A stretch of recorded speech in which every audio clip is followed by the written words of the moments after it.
Okay, eighth grade. So this is your, we're going over the next part of your notes. These are your 3.2 notes packet. It's the lesson 2 theory of plate tectonics. And we are, according to your packet, it should be the third page of your packet, about halfway down, starting where it says, what is plate tectonics? So find that page in your notes and we will go ahead and move on. So this should be played as a class. If you are absent, then you can play this at home and fill in your notes that you'll need to complete in your packet. But if you're in school, then you will play this as a class on the projector, and everybody will move along with me as in your packet as I talk about these notes. Okay, if you need to pause the video at any time because I'm going too fast, just raise your hand. Let the teacher know that you are falling behind and you need me to slow down, so that way the teacher can just go ahead and pause the video. Okay, so again, we are going to start with what is plate tectonics. So the last thing we talked about is a gentleman by the name of Alfred Wegener who came up with the theory of continental drift, that all of the pieces of all of our continents fit together like the pieces of a jigsaw puzzle, and it created a supercontinent that we now know as Pangea. While Alfred Wegener was great in his theory with coming up with continental drift, what he couldn't prove is how the heck did those continents move? So that is why we have a second theory, which is called plate tectonics. So the theory of continental drift modified into the theory of plate tectonics. So this is your first set of words that you need to fill out or highlight. Plate tectonics, the Earth's surface is made of giant moving slabs called tectonic plates. So tectonic plates divide Earth's outer layer, which is called the lithosphere. So that is that outer layer. So if you're looking at this, it is the lithosphere. It's that first layer of our mechanical or layers model or physical layers model. Okay. Underneath that is the asthenosphere, and this is what actually contains the process that causes these plates to move. Okay, so here in the asthenosphere, you have something called convection currents that cause them to move. Okay, so I'll show you a little clip here. Let's actually show you how this works. So you've got this is part of the lithosphere. Okay, let me make this bigger so you can see it. So here you have got the magma rising, because magma is less dense when it's heated up, and so it rises. Okay, and then what ends up happening is it causes the plates, as the magma is circulating more over and over again. Okay, like here, whoops, let me go back a little bit. Like here, you can see how the convection of the magma in the mantle causes these plates to move away from each other. Okay, later on we'll talk about how they move away from each other and then how they actually move into each other, causing things like volcanoes and mountains. So again, if you just look at this part right here, okay, after this, okay, we'll talk about what's going on here, but here you can see convection currents happening. Higher, less dense, lower, cool, more dense, cools down in this circular motion. Okay, so let's go back to our notes here. So here are the Earth's plates. This is just one map of the Earth's plates. There are many versions of this map. Some of them will have more plates, some of them will have less. Okay, the whole idea is that a plate can consist of continental crust and oceanic crust. So like for instance here, this is the North American plate. Okay, it consists of North America and part of the Atlantic Ocean. Here you have a separate plate called the Juan de Fuca plate. This is actually makes up California. So one section of California is part of the Juan de Fuca plate, and the other half of California is part of the North American plate. And you can tell the division of these two plates by that we had mentioned before, something called the San Andreas Fault. It's basically a big, huge crack in the earth, okay? And this fault or crack in the earth is not the only one around the world. There's another one that sits in the middle of the Atlantic Ocean. It's this one right here. You can't see it from the surface. Actually, if you go further out into space, you can see it because it's actually underneath the ocean. So it's a huge crack in the middle of the earth. I always nickname it the butt crack of the earth because it is the biggest crack in the entire earth. Here you have what they call the Pacific plate. It consists mostly of the Pacific Ocean, this side and that side. So as you can tell, like Indian plate consists of India and part of the ocean or sea. Australian plate consists of Australia and the Pacific Ocean, and so on and so forth. Okay, so plates consist of both oceanic and continental crust. Okay, so moving on, what does plate tectonics help explain? Well, they help explain how plates created what they call land features. Okay, plate motion relates to Earth processes such as earthquakes and volcanic eruptions. So when you have two plates run into each other, moving side to side, you're going to get something like earthquakes. When you have two plates run into each other, you might create volcano eruptions and mountain formations. Again, this process is very, very slow, so you're not going to get this like all the time happening. So obviously, we have to have evidence to support plate tectonics. Just like in science, we had to have evidence for continental drift. We have to have evidence to support plate tectonics. So one thing is that the plates aren't drifting like the first theory said. Instead, they're moving parts of giant moving plates. Again, that's why one plate can have continental and oceanic crust in it. All the evidence that supports continental drift will also support plate tectonics. So, how did we come up with this evidence? Well, we looked at two things. The first one we're going to focus on is the sea floor and how the ocean floor is spreading. Okay.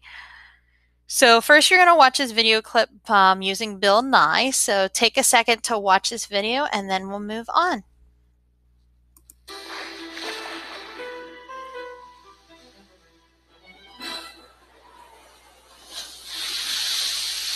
World War II. German U-boats were on the prowl. To track them, the Allied forces developed new sonar methods, and scientists were enlisted to help survey the ocean floor. When the United States entered the war, Harry Hess was a geology professor at Princeton University. But he also happened to be a Navy reservist, so it wasn't long before he found himself in command of an attack transport ship in the Pacific. To help maneuver when coming in for a beach landing, Hess's ship was equipped with a depth sounder. Now, still being a geologist at heart, he used the sounder to measure the depth of the ocean floor whenever his ship was out to sea. Now, what he discovered startled him. Until the Second World War, most scientists imagined the bottom of the ocean looked like this. Flat, lined with nothing but sediment. But about 2 miles beneath the waves of the Pacific Ocean, Harry Hess discovered something else entirely. Mountains, like these here in California, with deep canyons and trenches, hundreds of high peaks that we now believe were once active volcanoes, and all of this at the bottom of the Pacific Ocean. Surprisingly, though, the discovery of the Pacific mountain range is not what makes Harry Hess part of our Great 100. Now, we'll get to that in a minute. To understand where all this is headed, I'd like to skip ahead to another event that set the geology world buzzing. For years, oceanographers surveying the Atlantic Ocean had taken sonar readings that indicated there was something down there, something big. In 1953, they found out what it was, a 12,000-mile-long mountain range. They called it the Mid-Atlantic Ridge.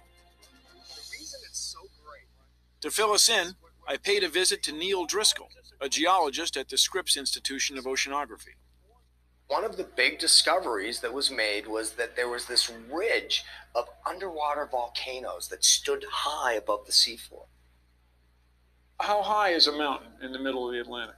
The average seafloor depths are on the order of about 4,000 to 5,000 meters. The mid-ocean ridge sits up at about 2,500 meters. So they sit about 2.5 kilometers on average higher than the surrounding seafloor that's shown here in the deep blue colors. So that's over a mile high. Yes.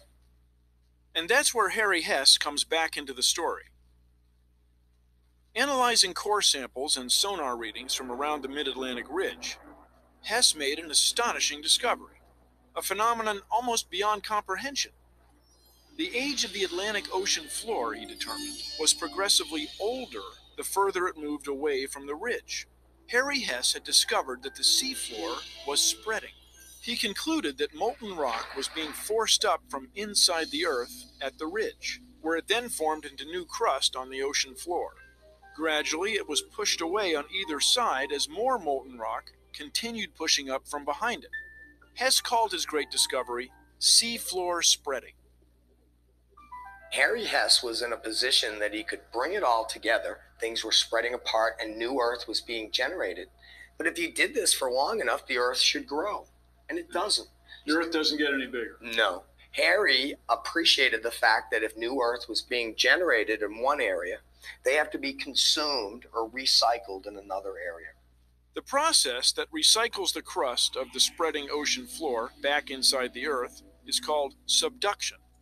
But as our next great discovery revealed, it's all part of a much larger process, perhaps the most powerful force on the face of the Earth. All right, so Bill and I talked about a gentleman, a geologist by the name of Harry Hess.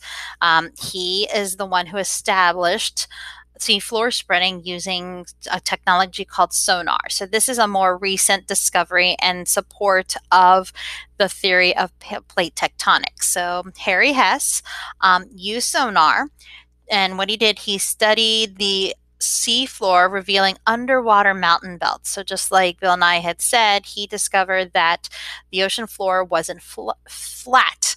Like in the previous years, they thought ocean floor was flat.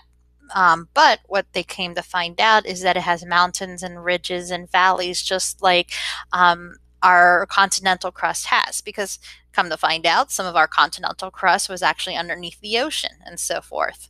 So along these ridges, magma rises to the surface and solidifies, forming new seafloor in a process called seafloor spreading. And we'll talk about how this process works. So seafloor spreading is the process by which new seafloor forms. As new seafloor rock forms, it pushes the older existing rock in opposite directions away from the ridge. Okay. So as the seafloor spreads away from a mid-ocean ridge, the far edges of the seafloor are destroyed. Some of the edges are pushed into deep trenches through subduction. Again, we'll talk about this. So basically, like what this is happening, just like in this visual here, your visual might be a little bit difficult to see, but what's going to end up happening is in the mantle, because rock is less dense than the surrounding rock, molten material from the mantle rises through the crust toward cracks in the ocean floor. So this magma is going to rise up and is going to find a crack in the ocean floor, let's say like the mid-Atlantic ridge. This actually happens a majority of the time there. It's the crack in the middle earth. You guys might have heard me call it the butt crack of the earth. Okay, you'll never forget it because here you've got magma oozing out of the butt crack. So what ends up happening is that magma, once it hits the ocean floor, it cools and solidifies, meaning it cools and turns into a hard rock. Well, what ends up happening is this new rock pushes older rock away from this ridge. Okay, so you've got the ridge here and then you've got the valley. So here you've got the Rift Valley where the magma is coming up and then the ridge is formed.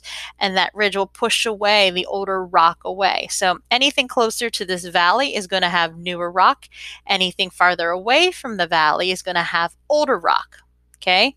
Eventually what ends up happening, well, if we kept doing this over and over again, our ocean floor should be like huge, should make the earth like bigger because you're making the ocean floor wider. Well, here's the thing. When it gets to something called the trench, it actually is going to sink down into the mantle. This process is called subduction. So let me show you again this video clip. Okay, it is one of my favorites to show seafloor spreading. So again, here you've got the molten magma rising, and because it's heated up, it is less dense. And you'll notice up here, the oceanic crust is being formed. Let me go back. Okay, so you've got this newer rock being formed. When it hits the ocean floor, it cools and hardens, and it pushes the older rock away. Again, watch it. It pushes the older rock away. And then it'll find this trench, this spot right here, where the older rock or the older crust is actually going to go down back into the mantle and kind of recycle itself. So here's that process in an overview. Okay, I mean, it's recycling itself over and over again. So you have new rock being pushed up and moving the older rock away, and then it goes down into the trench where the rock melts and becomes new magma again, and then the process happens over and over again. Here's another, if you actually continue watching, we'll actually blow this section up a little bit more. So that clip that you just saw right there, this is actually live. Let's see. A live shot of what the mid-ocean ridge looks like, okay? So this is live shot. It's not an animation. Here you've got magma being pushed up through the ocean floor, okay? That's what it looks like underneath, and then it's pushing the older one away. Okay, now with this here, you've got, this is the trench, okay? It's part where the old crust is going to get pushed down. And then this process is called subduction. Notice again how the crust is melting and forming new magma. In fact, sometimes if you get so much magma being made that some of it might actually escape out through a hole in the earth, you guys know it as a volcano. It'll build itself into this hole to release some of the pressure in this excess magma, because the earth can only hold so much magma inside. So the way that Mother Nature takes care of that is some of the magma actually explodes out through the volcano. Okay, so there's that process there for you there. All right, so let's go back to our notes. So now I'm going to show you this picture here. So there are many ridges. So here you have many, many ridges that are cracks in the ocean floor where the oceanic crust is actually expanding. So here along this bottom part is where you have that sea floor spreading, where the ocean floor is spreading apart with new magma rising up through these cracks. Here is the Atlantic Ocean. We call this one the Mid-Atlantic Ridge. This is actually part of what we call the Ring of Fire. It surrounds the Pacific Plate. Okay. Subduction zones, you're going to notice, are very close to where the Mid-Atlantic Ridge, in fact, the opposite side of it. So here, as these two plates are separating, here you're going to have subduction, so that that old crust will go underneath and sink, okay? And then here you've got the age of the ocean floor. And this is actually pretty cool to look at. So let me add these two things. So here you've got the mid-ocean ridge, okay? So according to this, okay, you'll notice that the rock that is glowing in red, its age is from 0 to 10 million billion years ago. Oh, sorry, million years ago. Anything that's bluish color, greenish color, we're looking at about 160 to 180 million years ago. So you should notice that along this mid-ocean ridge, you will have younger rock. And then further away from the mid-ocean ridge, like closer to the trenches, you'll have older rock. And the way they did this is they literally went under the ocean and they got rock samples from the mid-ocean ridge and rock samples that are closer to the trench, and they compare the ages by using something called radioactive dating. And we'll get to that later. But basically, they discovered that, again, they took rock samples from the mid-ocean ridge and they were younger than the rock samples that were closer to or away from the mid-ocean ridge and closer to the trenches. So this process happens over and over again. So we actually have true evidence that shows that the ocean floor is growing, but it's also being recycled in the trenches. And we have rock samples to prove that. All right. So we're going to skip over these. We are now looking at what are the properties of the sea floor. So this is the bottom of page 4, I believe. Nope, sorry. Yeah, this is the bottom of page 4. So this is where, unfortunately, the pages go a little out of order. So we are looking at, oh no, I take that back. We're in the right place. The properties of the seafloor. My bad. So throughout the past, the North and South poles have repeatedly switched, okay? As the change of magnetic poles is called a magnetic reversal. New seafloor rock is continually formed at mid-ocean ridges. As this new rock forms, magnetic materials such as magnetite in the rock align with Earth's poles. As the rock hardens, the minerals become stuck in position like tiny frozen compass needles. Now that's a lot of information to go over right there, okay? So I actually have for you another video that'll help you understand this a little bit better. So watch this next video clip. During the Cold War, the U.S. Navy developed a new technique to spot Soviet submarines. They scanned the seas with a tool called MAD, a magnetic anomaly detector, which could pinpoint steel hulls lurking in the deep.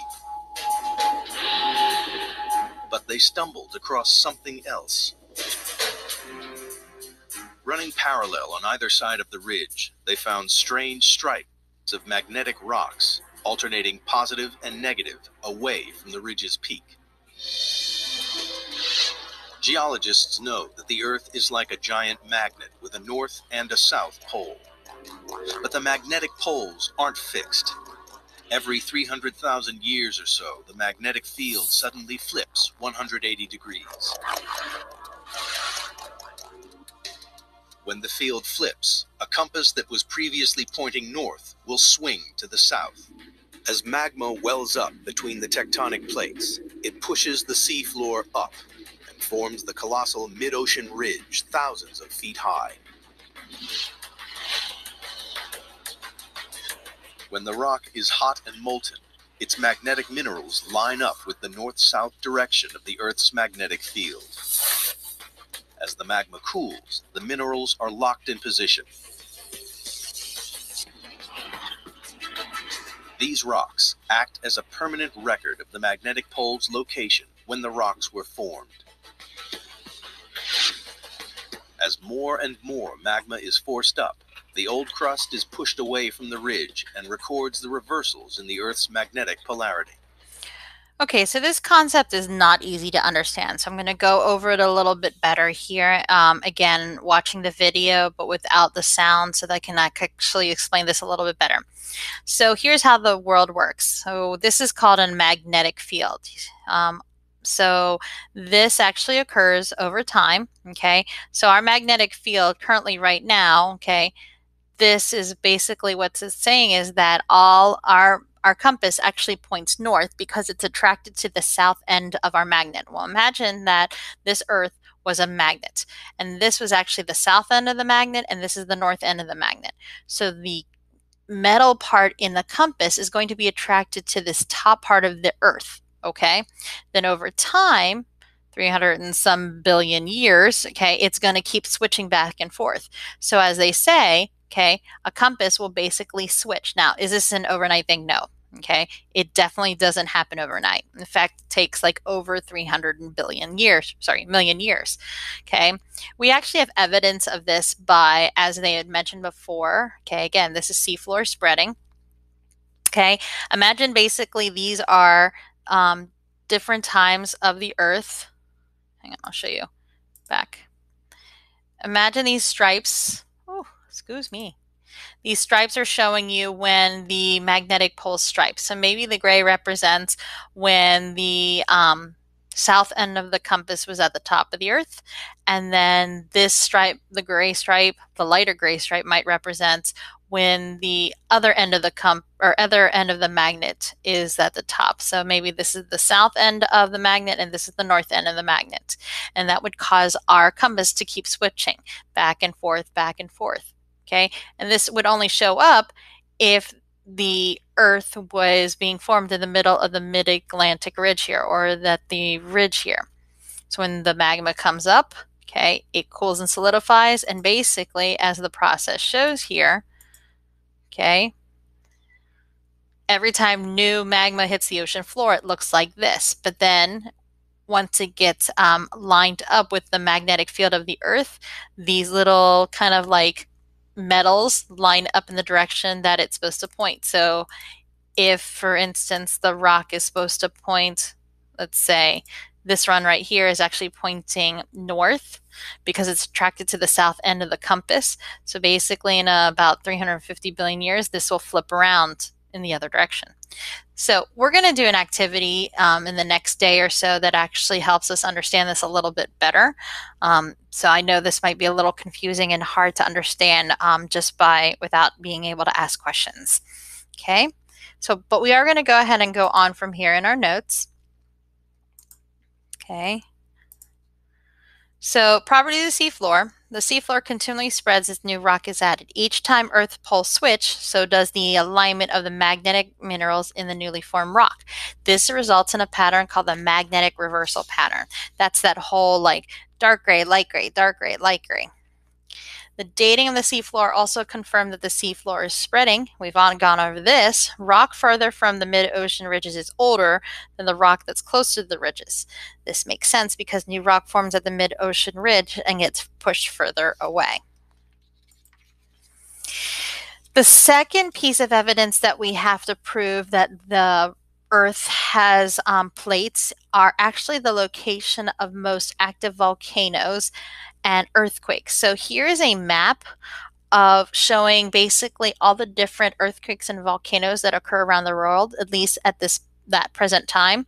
Okay, the red triangles represent the volcanoes, and then the blue represents earthquakes.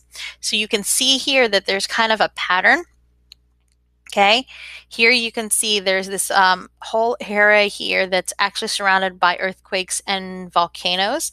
Okay, this is actually the Pacific Plate. It's where it outlines the Pacific Plate, also known as the Ring of Fire. You can actually take that same set of earthquakes and volcanoes and circle around to create what they call the North American Plate. Here you've got the Australian Plate, and it's again surrounded by earthquakes and volcanoes. So most active volcanoes and earthquakes are actually located near the boundaries. So anywhere you're going to have a plate boundary, which means two plates that meet up, that's called a boundary. Okay, you're going to also find evidence of volcanoes and earthquakes located there. So this last section, what causes tectonic plates to motion, we're actually going to do on another day. So this is where you can actually stop the video. If you don't get this done in class today, then you will finish it tomorrow. Okay, other than that, I will see you next time.